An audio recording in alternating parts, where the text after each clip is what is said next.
Shop. Ese día me desperté muy tempranito para alistarme, porque guapo siempre estoy.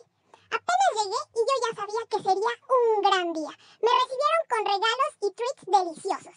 Obviamente tenía que probarlos todos primero para darles mi sello de aprobación. ¿Qué tal que no estaban al nivel? También revisé que todo estuviera en orden. Sí, todo perfecto para consentirnos. Entre juegos, abrazos, lengüetazos y más premios, se me pasó el tiempo volando. Y para cerrar con broche de oro, mi amiga Joy me llevó unas paletitas de hielo. ¡Ñam, ñam! ¡Felicidad total! Vayan a Perrin Shop, está casi enfrente de las escalinatas de la Universidad de Guanajuato. Saluden a mis amigos y cuéntenles que van de mi parte. ¡Abrazos!